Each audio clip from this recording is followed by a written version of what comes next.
Anne Hidalgo riposte. Attaqué par la droite et le centre, le maire de Paris met en place sa stratégie pour se maintenir à la tête de la capitale. Au programme, un peu moins de voyages, une mobilisation de ses troupes et une majorité de gauche élargie.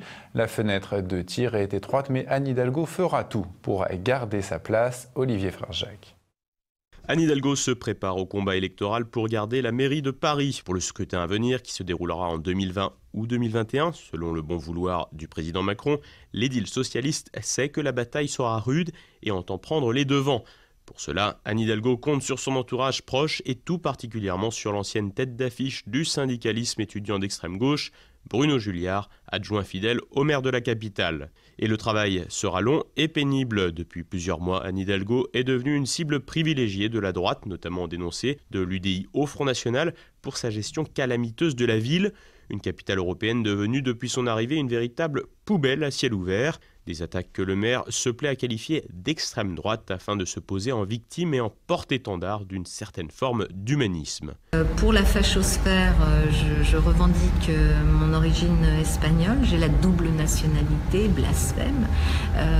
Donc je pense que ça doit être quelque chose qui les irrite au plus haut point. Je suis une femme de gauche, je l'assume, je le revendique.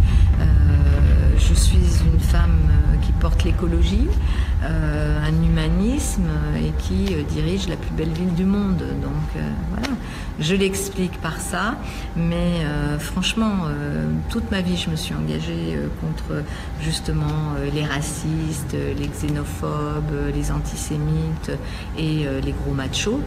Je vais continuer. Mais il ne suffira pas à l'actuel maire de se poser en antifasciste notoire pour l'emporter.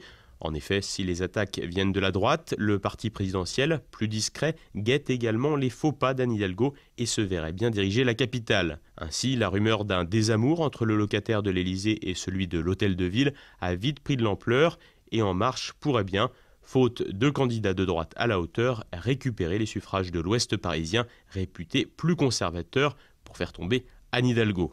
Reste tout de même à La République En Marche de se trouver une icône compatible avec la sociologie de la capitale.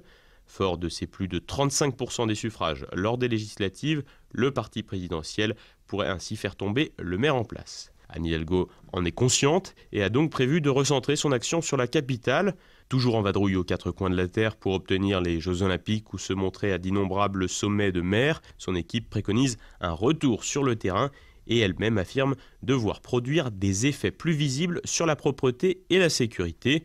En somme, faire son travail. Un travail qui ne peut pas se résumer à son seul programme anti-automobile. Il y aura moins de voitures, plus de vélos, ouaf, ouaf, ouaf. Pour l'emporter, il faudra donc être un peu plus sérieuse et la fenêtre de tir sera très étroite puisqu'Anne Hidalgo va devoir ménager son extrême gauche communiste qui a besoin d'elle, mais aussi ses éléments les plus Macron-compatibles, susceptibles de quitter le navire à tout moment si le parti présidentiel leur fait une proposition alléchante. Autre problème, la gauche socialiste n'est plus vraiment vendeuse et il faut donc trouver d'autres débouchés pour donner l'impression d'un renouvellement et d'une ouverture.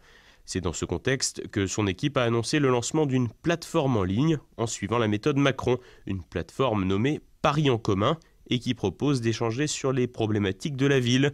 Une bonne idée à cela près que la plateforme, censée dépasser les partis et s'ouvrir à la société civile, attention plagiat, est introuvable sur Internet. De tels projets avaient déjà été menés par Anne Hidalgo en 2013 avec Osez Paris et également en 2017 avec Dès demain Paris. 2 échecs, n'est pas Macron qui veut. Reste son créneau femme de gauche très à gauche, qu'elle partage avec des figures comme Christiane Taubira, Najat Vallaud-Belkacem ou Martine Aubry, mais il n'est pas évident que cela fasse encore recette dans 2 ou 3 ans. Une chose est sûre, la bataille de Paris est d'ores et déjà commencée et de nouvelles têtes d'affiche ne devraient pas tarder à sortir du bois.